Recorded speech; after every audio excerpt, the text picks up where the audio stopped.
Hello বন্ধুরা, আজকে আবার চলে এসেছি আরো একটা রেসিপি নিয়ে তোমাদের কাছে।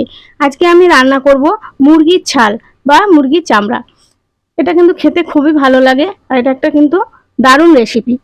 তো আমি কিভাবে রান্না করব তোমরা দেখো।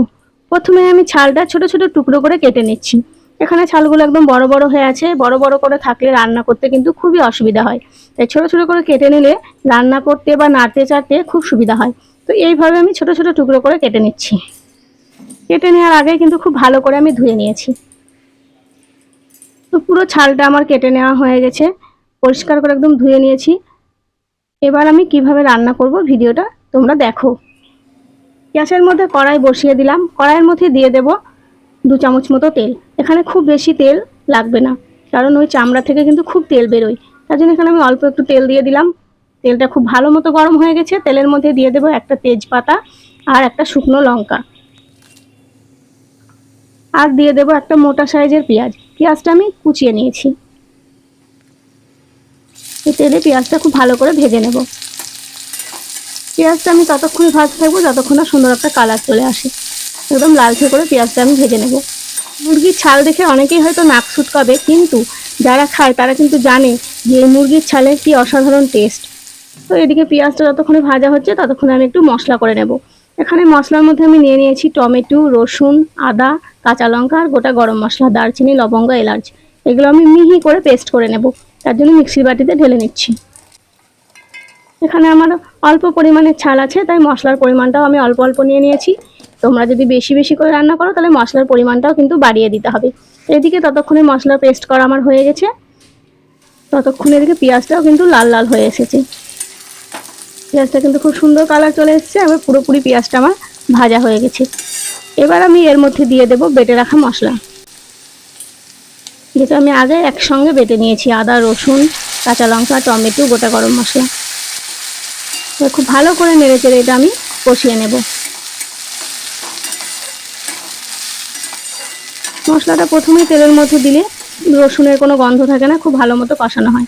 এবার আমি এর মধ্যে দিয়েছি হলুদ, জিরের গুঁড়ো, ধনের গুঁড়ো, কাশ্মীরি লঙ্কার গুঁড়ো আর গোলমরিচের গুঁড়ো। এটাও আমি একসঙ্গে খুব ভালো করে নেড়ে চেড়ে কষিয়ে নেব। আর দিয়ে দেবো এর মধ্যে লবণ।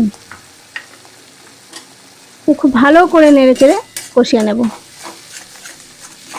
যাতে কোনো মশলার গন্ধ না থাকে। মশলাটা আমি ততক্ষণে খুব ভালো করে কষাবো যতক্ষণ না মশলার একটা লালচে কালার না চলে আসে। এইভাবে মিডিয়াম ফ্লেমে কষতে থাকলে মশলার কালার কিন্তু লাল হয়ে যাবে। পুরো মশলাটা একদম লালচে কালারের হয়ে গেছে।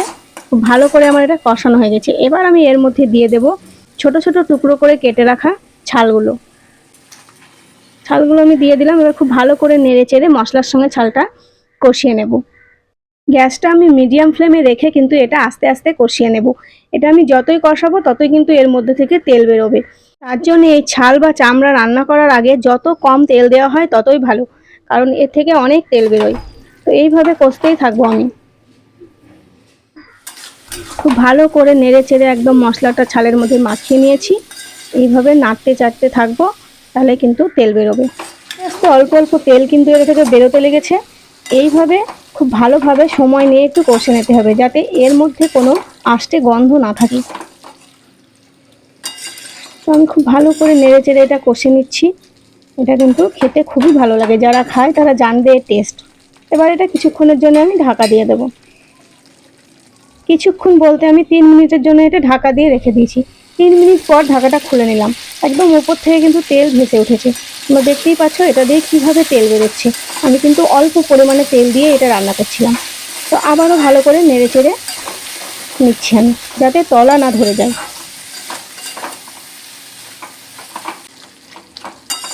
আস্তে আস্তে কালারটাও কিন্তু খুব সুন্দর হয়ে আসছে, আর উপর থেকে তেলও বেরোচ্ছে।